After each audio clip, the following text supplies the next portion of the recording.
ചരിത്രമായി പതിനായിരങ്ങളെ അണിനിരത്തി അണ്ണാടി എച്ചറമ്പാട്ടിയുടെ സംസ്ഥാന സമ്മേളനം. അടൂർ പ്രകാശ് എം പി സമ്മേളനം ഉദ്ഘാടനം ചെയ്തു. ഭൂമി രാഷ്ട്രീയത്തിൽ ഇടതു സർക്കാർ ദളിതരെ വഞ്ചിച്ചെന്ന് അടൂർ പ്രകാശ്.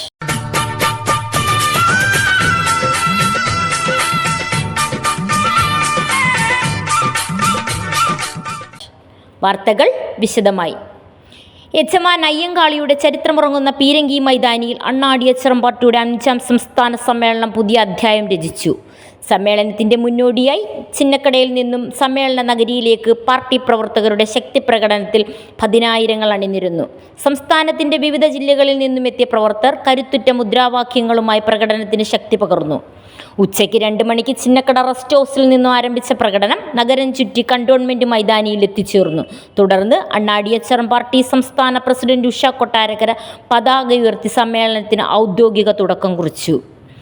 പൊതുസമ്മേളനം UDF convener Adoor Prakash M P ഉദ്ഘാടനം ചെയ്തു. പാട്ടക്കാലാവധി കഴിഞ്ഞിട്ടും കൈവശം വച്ചിരിക്കുന്ന കുത്തക മുതലാളിമാരുടെ ഭൂമി പിടിച്ചെടുത്ത് വിതരണം ചെയ്യുന്നതിൽ പിണറായി സർക്കാർ പരാജയപ്പെട്ടെന്ന് അടൂർ പ്രകാശ് എം പി പറഞ്ഞു. ഹാരിസൺ ഭൂമി ഏറ്റെടുക്കാൻ UDF സർക്കാർ നടപടി സ്വീകരിച്ചെങ്കിലും തുടർന്നെത്തിയ പിണറായി സർക്കാർ ഹൈക്കോടതിയിൽ നിന്നും മനഃപൂർവ്വം കേസ് തോറ്റുകൊടുത്തു. ഇപ്പോഴും ദളിത് ആദിവാസികൾക്ക് ഭൂമിയും വീട് നൽകാതെ ഇടതു സർക്കാർ വഞ്ചന തുടരുകയാണെന്നും കേരളത്തിന്റെ ജനാധിപത്യ പ്രക്രിയയിൽ ദളിത് സമൂഹത്തെ ഒഴിവാക്കി ആർക്കും ഇനി മുന്നോട്ട് പോകാൻ സാധിക്കില്ലെന്നും അടൂർ പ്രകാശ് എം പി പറഞ്ഞു. നമ്മുടെ അവകാശങ്ങൾ സംരക്ഷിച്ചെടുക്കുവാൻ വേണ്ടിയുള്ള അതിശക്തമായ പോരാട്ടത്തിൽ നിങ്ങൾ തയ്യാറാകണം എന്നുള്ളതാണ് എനിക്ക് സൂചിപ്പിക്കാനുള്ളത്.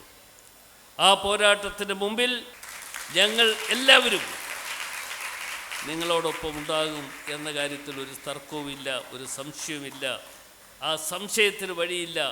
ഞങ്ങൾ അതിനുവേണ്ടി പ്രവർത്തിക്കും എന്ന് UDFിൻ്റെ കൺവീനർ എന്നുള്ള നിലയിൽ ഇപ്പോൾ നിങ്ങളെ അറിയിക്കുവാൻ ഞാൻ ആഗ്രഹിക്കുകയാണ്. അത് വരും കാലങ്ങളിൽ എന്നും ഒരുപോലെ പോകില്ല. എന്നും കോടതിയിൽ പോകുന്ന വക്കീലന്മാർ ഉണ്ടാകും. എന്നും കോടതിയിൽ നിന്ന് ഒളിച്ചോട്ടം നടത്തുന്ന വക്കീലന്മാരെ മാത്രമല്ല കാണേണ്ടത്, ഒളിച്ചോട്ടം നടത്താതെ അവകാശങ്ങൾ സംരക്ഷിച്ചെടുക്കുവാൻ വേണ്ടി നിൽക്കുന്ന അഡ്വക്കേറ്റുമാരെയും നമുക്ക് ആവശ്യമുണ്ട് എന്ന് നമുക്ക് കാണണം. അത് നിങ്ങളിലൂടെ പല ആളുകളും വളർന്നു വരണം. നിങ്ങൾ വിദ്യാഭ്യാസ മേഖലയിൽ ഉയർന്നു വരണം. ആ വിദ്യാഭ്യാസ മേഖലയിൽ ഉയർന്നു വരുന്നതിന് വേണ്ടിയുള്ള തയ്യാറെടുപ്പ് നടത്തുമ്പോൾ അതിൽ പങ്കാളിത്തം വഹിക്കുവാൻ പ്രിയപ്പെട്ടവരായ നിങ്ങൾ ഓരോരുത്തരും തയ്യാറാകണം എന്നുള്ളത് മാത്രമാണ് എനിക്ക് സൂചിപ്പിക്കാനുള്ളത്. നമുക്ക് ആ അവകാശങ്ങൾ സംരക്ഷിച്ചെടുത്തുകൊണ്ട് മുമ്പോട്ട് പോകുവാൻ നമ്മൾക്ക് കഴിയേണ്ടിയിരിക്കുന്നു. അയ്യങ്കാളിയുടെ സ്വപ്നം സാക്ഷാത്കരിക്കാൻ നമുക്ക് ചെറുതാണെങ്കിലും ചെറിയ കാര്യങ്ങളാണെങ്കിലും ചെയ്യുവാൻ കഴിഞ്ഞത് ഒരു വലിയ കാര്യമായി, തുടക്കം കുറിക്കാൻ കഴിഞ്ഞത് വലിയ കാര്യമായി തന്നെ കണ്ടുകൊണ്ട് ഞാൻ നിങ്ങളുടെ ഈ സമ്മേളനം ഔപചാരികമായി ഉദ്ഘാടനം ചെയ്തതായി ഏറെ സന്തോഷപൂർവ്വം നിങ്ങളെ അറിയിക്കുകയാണ്. നന്ദി, നമസ്കാരം. അണ്ണാടി എച്ചറമ്പാട്ടി സംസ്ഥാന ജനറൽ സെക്രട്ടറി സജി കൊല്ലം അധ്യക്ഷത വഹിച്ചു. ജനാധിപത്യ പ്രക്രിയയിൽ ഇടപെട്ടുകൊണ്ട് തന്നെ ദളിതർ നമ്മുടെ അവകാശങ്ങൾ നേടിയെടുക്കുമെന്നും അധികാര രാഷ്ട്രീയത്തിലേക്ക് അണ്ണാടി എച്ചറമ്പാട്ടി പ്രവേശിക്കുകയാണെന്നും സജി കൊല്ലം പറഞ്ഞു. ഈ മണ്ണിന് ഒരു ചരിത്രമുറയും കിടക്കുകയാണ്. അടിമ സമൂഹത്തിലെ നമ്മുടെ സഹോദരികൾക്ക് അല്ലെങ്കിൽ നമ്മുടെ അമ്മമാർക്ക് മാറുമറയ്ക്കാനുള്ള അവകാശമില്ലായിരുന്നു എന്നുള്ളത് എല്ലാവർക്കും ബോധ്യമാണ്. നമ്മുടെ സ്ത്രീകൾക്കും നമ്മുടെ അമ്മമാർക്കും സഹോദരിമാർക്കും മാറുമറയ്ക്കണം എന്ന തരത്തിലേക്ക് യജമാൻ അയ്യങ്കാളി നടത്തിയ രക്തരൂക്ഷിതമായ ഏറ്റവും വലിയൊരു സമരത്തിന് സാക്ഷ്യം വഹിച്ച മണ്ണിൽ നിന്നുകൊണ്ടാണ് നമ്മൾ ഈ സമ്മേളനം നടത്തുന്നത്. കാര്യം നമ്മുടെ അമ്മ പെങ്ങന്മാർ വസ്ത്രം ധരിക്കണം, മാറുമറച്ച് നടക്കണമെന്ന ചിന്തയിൽ നിന്നുകൊണ്ട് രാജ്ഞിമാരുടെ വസ്ത്രമായിട്ടുള്ള, അവർ ഉപയോഗിച്ചിരുന്ന വസ്ത്രമായിട്ടുള്ള റൗക്ക ധരിപ്പിച്ചുകൊണ്ട് അങ്ങ് പെരിനാട് നിന്ന് തുടങ്ങിയ ഒരു യാത്രയാണ്. കുണ്ട്ര എന്ന് പറയുന്ന പ്രദേശത്ത് പെരിനാട് നിന്ന് തുടങ്ങുന്ന പെരിനാട് കലാപം എന്ന് അറിയപ്പെടുന്ന മാറുമറക്കൽ കലാപം, അവിടെ അടിമ സമൂഹത്തെയെല്ലാം ഒരുമിച്ച് ചേർത്തുകൊണ്ട് റൗക്ക ധരിപ്പിച്ചുകൊണ്ട് രാജ്ഞിയുടെ വസ്ത്രം ധരിപ്പിച്ചുകൊണ്ട് നമ്മൾ യാത്ര ചെയ്തപ്പോൾ അന്നത്തെ മാടമ്പിമാർ, അന്നത്തെ ആഢ്യന്മാർ ഈ സമൂഹത്തിൻ്റെ സഹോദരിമാരുടെ അമ്മമാരുടെ മാറുകൾ വിച്ഛേദിക്കുകയാണ് ചെയ്തത്.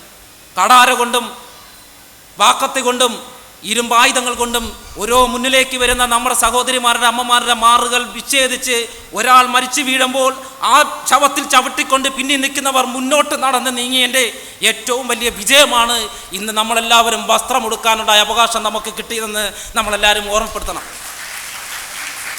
എത്ര അമ്മമാരുടെ രക്തം വീണ മണ്ണിൽ നിന്നുകൊണ്ടാണ് നമ്മൾ സംസാരിക്കുന്നത്. അപ്പോൾ അതുകൊണ്ട് തന്നെ ഞാൻ പറയാൻ ആഗ്രഹിക്കുന്നത്, ഒരു കൂട്ടം ജനത ഒരുമിച്ച് ചേർന്നുകൊണ്ട് അവകാശങ്ങൾ നേടിയെടുത്തിട്ടുണ്ടെങ്കിൽ അതേ മണ്ണിൽ നിന്നുകൊണ്ട് തന്നെ നാളെയിലേക്ക് അവകാശത്തിന് വേണ്ടി, നാളെയിലെ ജനാധിപത്യത്തിൻ്റെ പങ്കാളിത്തത്തിന് വേണ്ടി അണ്ണാ DHRM പാർട്ടിയും ഉണ്ടായിരിക്കുമെന്ന് ഉറക്കെ പറഞ്ഞുകൊണ്ട് ഞാൻ എൻ്റെ വാക്കുകൾ ഉപസംഹരിക്കുകയാണ്. ജനാധിപത്യം വിജയിക്കട്ടെ. മാധ്യമപ്രവർത്തകരായ AS സജീദേവ്, സജി ചാത്തന്നൂർ, സമ്മേളന ഗാനം ചിട്ടപ്പെടുത്തിയ സുനിൽ വിശ്വം എന്നിവരെ ചടങ്ങിൽ ആദരിച്ചു. KPCC നിർവാഹക സമിതി അംഗം ജ്യോതികുമാർ ചാമക്കാല, വെൽഫെയർ പാർട്ടി സംസ്ഥാന secretary Razak Paleri, CSDS president MS Sajan, അണ്ണാ DHRM പാർട്ടി സംസ്ഥാന പ്രസിഡന്റ് ഉഷ കൊട്ടാരക്കര, ദളിത് ഐക്യസമിതി president KK Jinshu, VCK Kerala coordinator Ilam Che Guevara, അണ്ണാ DHRM vice president Reshma Karivedakam, സെക്രട്ടറിമാരായ ബൈജു പത്തനാപുരം, സിബു കാരങ്കോട്, ട്രഷറർ ഷൺമുഖൻ പരവൂർ, ആദിവാസി സംരക്ഷണ സംഘം president Mariyappan Neelippara, DHRM Kerala chairperson Aswathi Babu എന്നിവർ സംസാരിച്ചു. News desk Bodhi vision.